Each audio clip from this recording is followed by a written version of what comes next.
It's that time of the year again, I'm afraid, where, for us at least, we have to admit that the white flag has been waved and the heating is going on. It's near the end of September as I'm filming this, and, well, it's just getting too cold. It's beginning, isn't it? The rain is going to be a constant companion, not that it disappeared over summer, and, well, it's going to be dark when you go to work, it's going to be dark when you get home from work. It's thoroughly depressing, but when it comes to the central heating, it's something that's going to, well, be used ever more, and this is where it really needs to work reliably and efficiently, because people like me, Yorkshiremen, tight gits, home energy nerds, they want everything to run at peak efficiency, and that's what this video is about. It's what we do, when I say we, what I do in this house in terms of maintaining the heating system from a non-professional point of view. I'm not talking about servicing the boiler or the heat pump in this case. I'm talking about things that everybody can do just to keep things running as efficiently as possible, as cheap to run as possible. And it starts with, well, radiators, because I want to make sure all of mine work.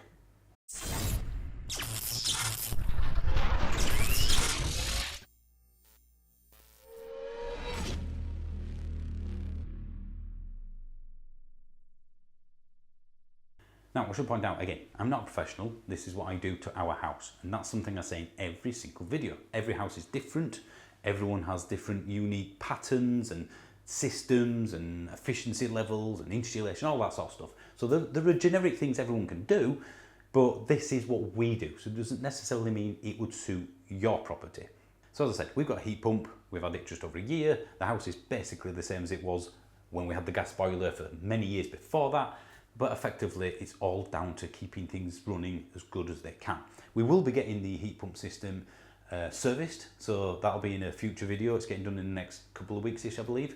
Now, the one thing that I won't say is different, because this does apply to gas systems as well as things like heat pumps, is that you want everything to run, as I said many times already, efficiently as possible. So for us, that's surface area. I want to first make sure that all the radiators are actually working, and the whole of each radiator is working as well. Now think of it this way. Imagine you're in a one-room house, and in that house is a radiator that's this big, that's running at 60 degrees. So the water inside the radiator is at 60 degrees centigrade, and that heats the room up nicely. Now if you do this to the radiator and make it much bigger, at the same temperature, that's going to overheat the room. You're like, too warm, too warm. Now what you could do is make it so the radiator goes on and then off, and then on and then off. So it basically dumps a load of heat in, the temperature drops, and then it dumps a load more heat in. I don't want that. I want a nice, stable temperature. So back to that analogy, if we did that, I don't want to turn that radiator on and off again. I want to lower the temperature of that radiator. So the water inside it won't be at 60 degrees, it'll be at, I don't know, let's say 40 degrees. That's what we run ours at. So it's putting out the same heat at this size at 40 degrees as a radiator would at this size at 60 degrees centigrade. It's not exactly the most scientific example, but you get my point. Surface area, the bigger that is, the more heat will be radiated from it. So, well, it's all about the balance. Now, if a radiator in a property isn't working, or you've just switched it off using one of the valves, then that is reducing the surface area of your house, the heating system of your house. Now, for us specifically, I treat this entire house, everything within the external walls, as that heating envelope. So I'm not bothered about what this room does or what this room does. I'm bothered about what the whole house does. If one radiator isn't working in that heating envelope, that reduces the surface area of the whole heating system, which means you have to run it at a slightly hotter temperature to maintain the same heat within the property. Interior walls don't do enough. They don't insulate one room from another, especially when you've got a basic door or the door's just wide open. It's essentially one room as far as heat is concerned. So again, if I turn one of those off, that's going to upset the balance. It's going to reduce that surface area. So I want to make sure they're all on. There's no point in having one room off and one room on, because all that's going to happen is that heat will bleed into the other room, and this radiator will have to be on for longer or for hotter, outside of its efficiency range maybe, to heat up both rooms. Non-professional point of view. If you want to know the more specifics or the scientific basis behind all this, go and watch the Heat Geek YouTube channel. They're the people that did the heat calculations for my house and know what they're talking about. I used to turn rooms off one by one, micromanage it, get the Tado radiator thermostats, which I still have today, to call for heat in this room only or that room only. And I've come to realise that actually that doesn't work very well, because the gas boiler was going on and off all the time, and it didn't make sense for our property. We're nearly always occupying this house. I work during the day, she works during the evenings and nights. We've always got the heating operating, even though the setback temperature that we use is only a few degrees lower than the normal temperature, which is 20 degrees centigrade. Again, I used to really micromanage the TRVs. I mean, before these turned up, and think, well, I'll turn it down a little bit because this room is a bit too warm and that room's too cold, so I'll turn that up a little bit. Well, now my radiators are perfectly balanced, so when they're fully open, just relying on the central heat pumps thermostat, the valence system, that just takes care of it all for us. So if any room is too hot, it was because the radiator was oversized, for example, or undersized if it was too cold. So now we've got that in place, it's a lot easier for us. I just want them open. The only reason I've still got these is because in the bedrooms anyway, I don't use it for anywhere else in the house, we could stop them overheating at night. If the system is on, it's really cold outside, I don't want the bedrooms to be at a high temperature compared to the day at night. So they will turn themselves off when it gets to, let's say, I think 18 degrees, something like that. So it doesn't overheat, just 2 or 3 rooms, and that makes it a bit more comfortable for sleeping in. Would I buy these again if I was starting out from scratch? No, I would just leave them completely open, just standard TRVs. Although I got all these at a good price when they were on offer, it's an unnecessary thing for our house. So once I've gone around all the radiators, making sure they work, I now need to make sure all of the radiators, not just this one, are fully working. And for that, I'm going to use another geek tool because I like to complicate my life. This is an infrared camera. And I'm not suggesting everyone goes out and buys one of these, that'd be ridiculous, I already had one. But what I'm going to do is point it at each of the radiators I have and see if there are any cold spots. Now what you could do, if you didn't want to be the nerd I am and complicate your life unnecessarily, is just, touch the radiators after you've turned them on and seeing if there are any cold areas. So what I'm going to do now is tell the radiators that I want, tell the heating system rather, that I want lots of heat. I'm going to boost it to ridiculous levels. I want to stress test it because I'd rather, if something's going to go, it go now before it gets too cold, rather than wait till the middle of winter and then it works harder and something goes pop or a pipe leaks or whatever. It's lain dormant for the last several months, so stress test time. And then whilst it's doing that, let's see if there are any cold spots, because if, for example, half of this radiator is not working, for whatever reason, maybe it needs bleeding or other issues, that's reducing the surface area again. Lower the surface area, less heat coming out, it unbalances things, it means there's not enough heat coming in, the system will probably have to stay on for longer, blah, blah, blah, less efficient, more cost, you get the point. Right, so I'm going to open the Valent app. Temperature is exactly what I've set it to, so that's great. It's 10 degrees outside, which is not too bad, I guess, for mid-October. So all I'm going to do is whack that right up. So then it's going to clearly put some effort. It's going to put a lot of heat into the system. I don't need that for long. 30 minutes will do. And if I go to the system view, see the floor temperature's at 29.5 at the moment, so it shouldn't take it long to get up to a maximum of 40, whatever it thinks it needs. And then, I can test the radiators. Right, you can see there. That's good. Nothing wrong with that at all. In this toilet, put my hand on it, it's just getting up to temperature. That one's fine, heat's even all along the top, which is all I'm really bothered about. It's still getting up to temperature, I haven't left it long enough really. This big one here, ooh, now you can see the internet router in the corner there. That radiator is cold. It's the same temperature as the wall. Okay, so there's something wrong with that one. Excuse me, Homer. No, you're going to have to come, get out the way. That's the one in the office that I've just been stood near before I started this. That looks okay to me. One in our bedroom. Yep, also good. Another one, again, so no problems there. Alice. He was in bed still at 11 o'clock. That radiator's not on. There's something wrong with your radiator. Do you mind if I take a look at it? Fine. You carry on your phone. I'll have a look at your radiator as to why it's not working. Now the problem with this is that the battery has gone in this Tado valve smart thingy. So it's a problem of my own making. Now, yes, this wouldn't exist if I'd have just had standard valves on them. But as I said earlier, I'm a bit of a geek, nerd home smart thingy. So you still have to look after these. So I'm going to take these batteries out, recharge them, put them back in again.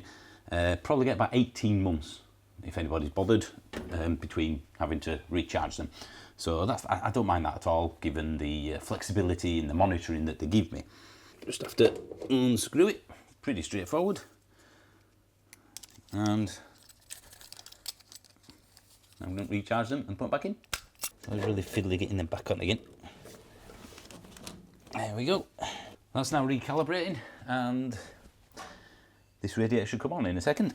Right, it's only been a couple of minutes, but you can already see that the radiator is coming back and the heat is going down. So that explains that one. I'll go and do Alice's room, and then I think we're finished as far as the radiators are concerned anyway. Pressure in the system. Again, these are things that isn't just a once a year event. You got to do, not continuously, but you have to check it throughout. It's like your car, your tyre pressures, things like that. You just keep an eye on it.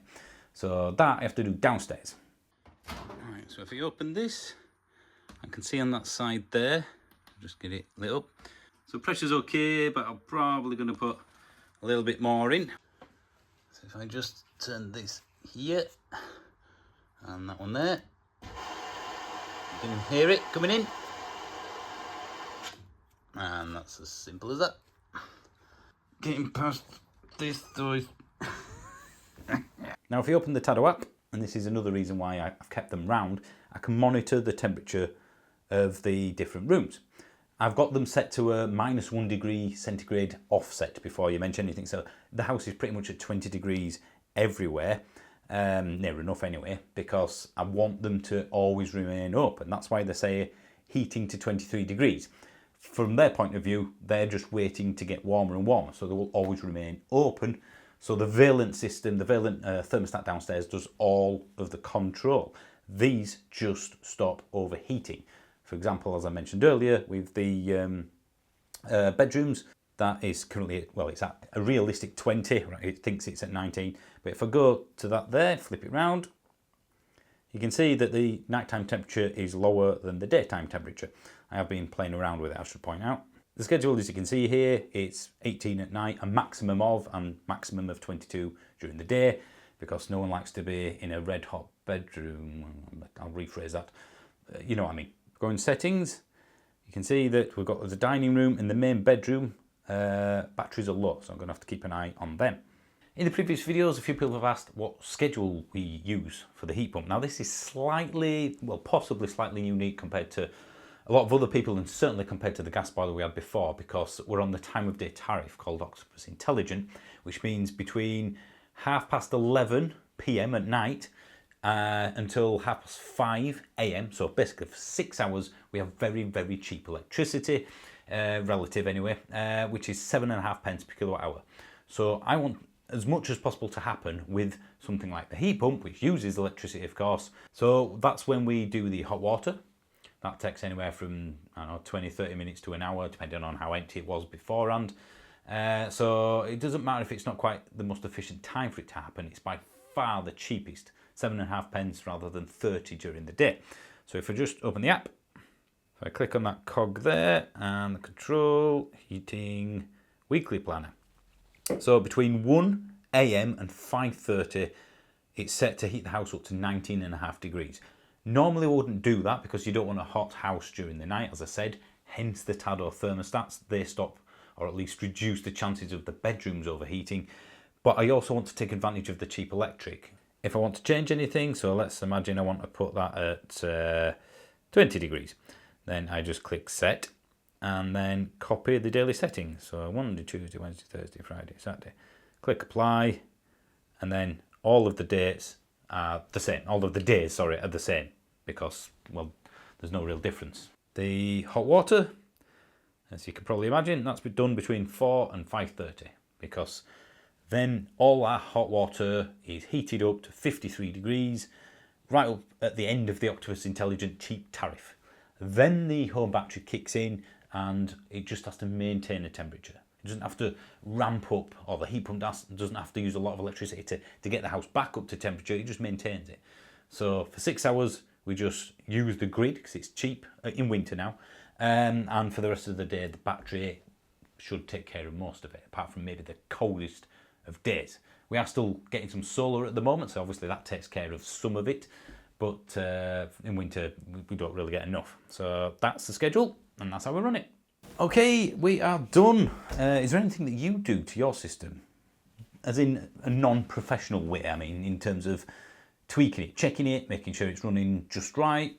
Have I missed out, essentially? Is there anything I can do that's from the app, or basically user configurable?